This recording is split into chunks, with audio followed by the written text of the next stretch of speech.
Good day, beautiful soul family, and welcome back to Miracles Beneath the Surface. All the honor and all the glory and praise goes to our Heavenly Father in Yeshua's name. Beautiful soul family, this is a message about possession, okay? It's about possession. In our life, even when we're toddlers, even younger than that,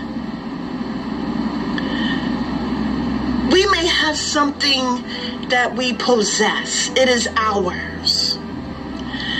Especially when you're young, like a toddler, you may have a security blanket. You know, as a baby, you may have a little pacifier. And you may become very aggressive, assertive when it comes to that. It's so cute, really. When you see a child that is so guarded over their pacifier or their security blanket or their teddy bear, so precious, right? And then as you get older, there are other things. You let go of some things, as they say, when you're getting older, you let go of the childish things. Some people tend to hold on to them. But as you continue to grow, things sort of swap out. Right? So instead of the security blanket, you may hold on to other things, other physical things. It may be even a person. It may be a person. It may be a title. It may be a career. It may be a job. It may be a car, right? It may be a home. It may be a location. Some people don't like to move. They don't even like to travel, you know? And these are things that we hold on to. The physical aspect of it. Hey, a cell phone, a computer, a laptop, a tablet. Now, those things may have emotional connections, but it's the physical grip on it that we're talking about today. Now, when you lose those things, some people can get it back and some people cannot. I was just reading Psalms 18 and I would like to share it, because what's so interesting is when we understand the 10 Commandments. The first one is, thou shalt not have no gods before me. Hallelujah. Greatest God that is within us. So when we take a book or we take an idol, whatever we call an idol, it could be a cell phone. And that cell phone prevents you from going within. That cell phone, whatever you consume, whatever you're codependent upon, whatever you're emotionally connected to, it is coming between you and God, where you don't even want to go within.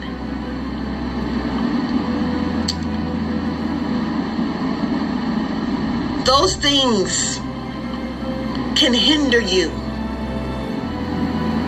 will hinder you. And so you, in the beginning, what's so interesting is our Heavenly Father knew us before He formed us in our mother's womb. Our Heavenly Father was the one that we held on to. We held on to Him. He held on to us. He formed us with unconditional love. And then we came into this world. And sadly enough, what we were holding on to was swapped out. So much happened when that umbilical cord was cut. And then we keep on swapping out. It's just so very temporary. Trying to find that peace that can truly fill that void. But each time, it's not that it's not good, it's more like it doesn't sustain. It doesn't last, it expires. Because the longing is not in the flesh, but it's our soul, our spirit.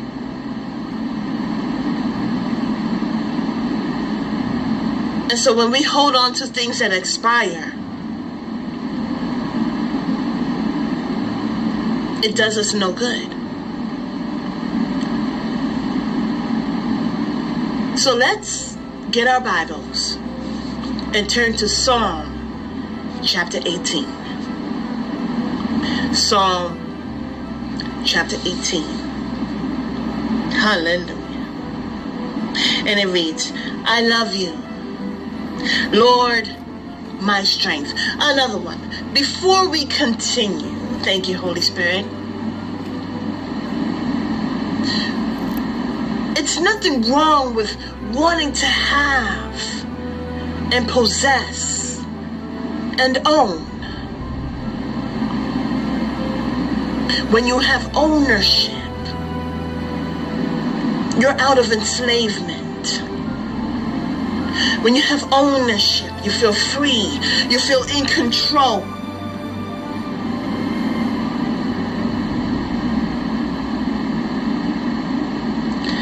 So there's nothing wrong with that. Our Heavenly Father, as a matter of fact, when the Israelites were led into the wilderness by Moses, it was about purging out the spirit of fear, the spirit of Egypt, bondage, oppression, to purge mourning. And so there was so much that they had to learn, so much that they had to release, so much that needed to be redeveloped, because that was 400 years, okay? It's about what we're holding on to. That's the problem. And what we hold on to and make excuses in order to continue holding on to such things is where part of the problem lies.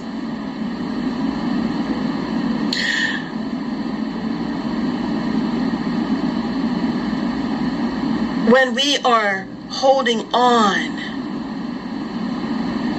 and taking possession, ownership, someone can't manipulate and control. Okay, so keep that in mind. Now let's read.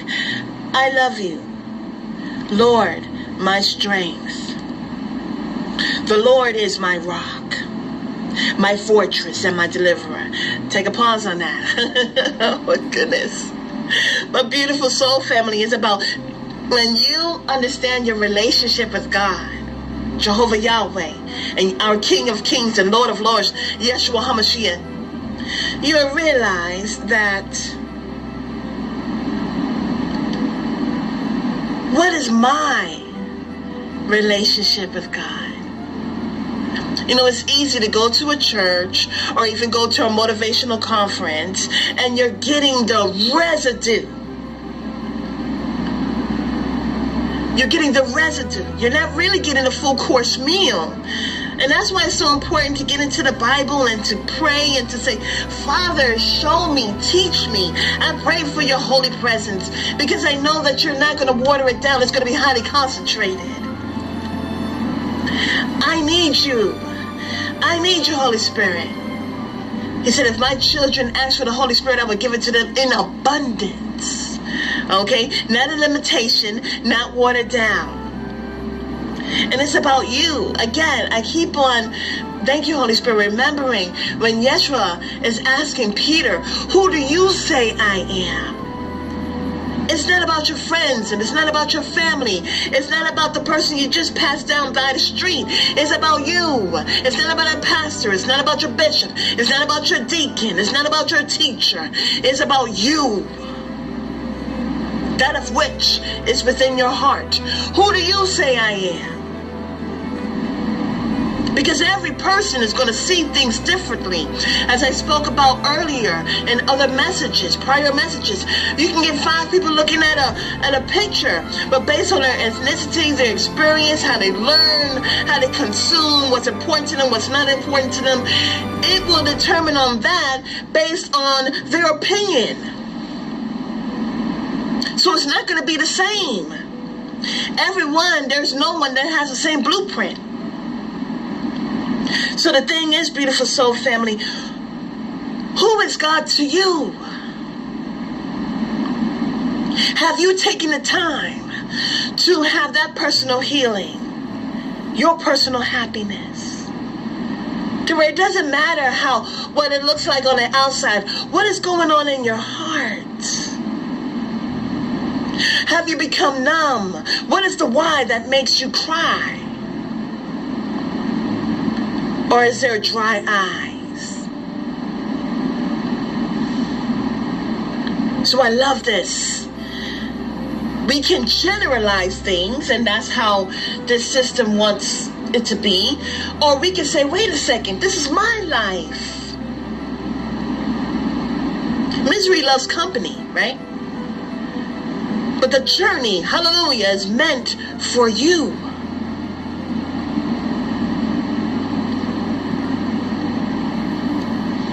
Where is your healing? Where is your joy?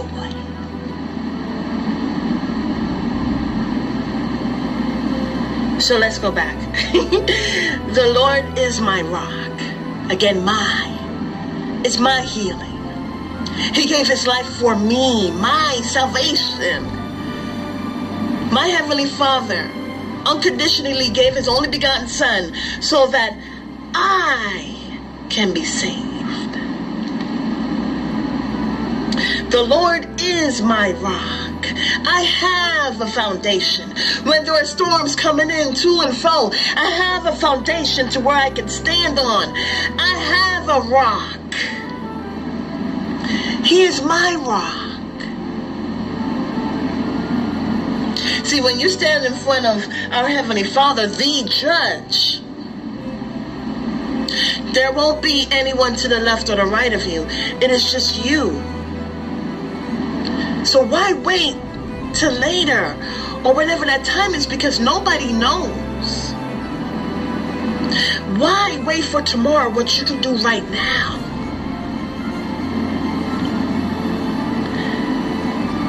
The Lord is my rock, my fortress, and my deliverer. My God is my rock, in whom I take refuge.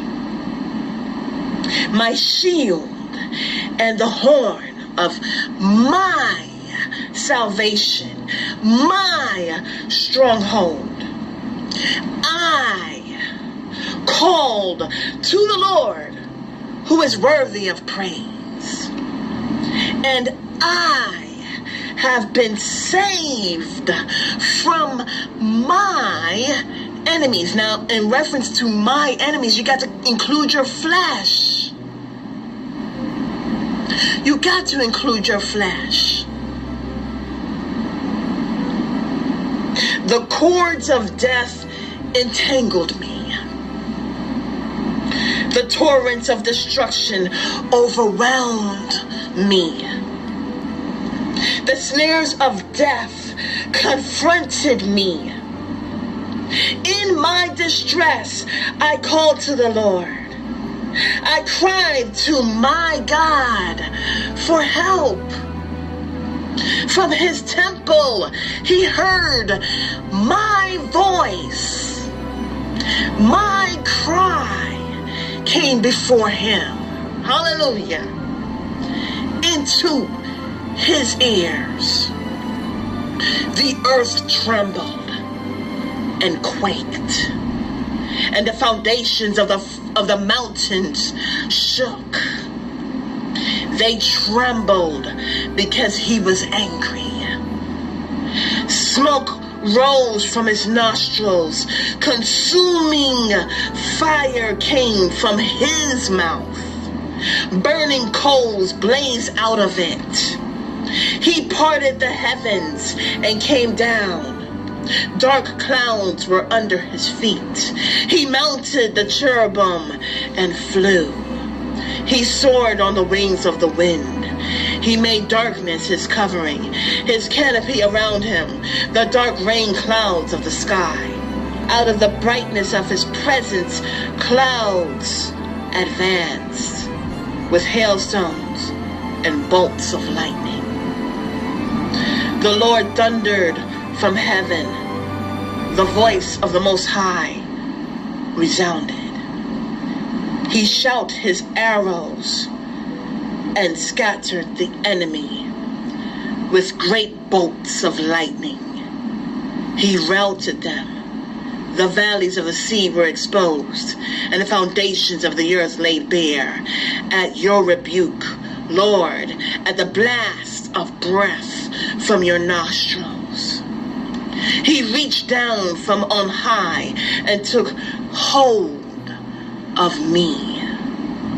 He drew me out of deep waters. He rescued me from my powerful enemy, from my foes who were too strong for me. They confronted me in the day of my disaster, but the Lord was my support. Hallelujah. I encourage you to continue to read the rest. But beautiful soul family, this is something that encourages us. You see, our Heavenly Father, our relationship is nothing to mess with. It is yours. It is yours for the taking. Because it is given so that you can receive onto yourself. Have a beautiful and wonderful day. God bless.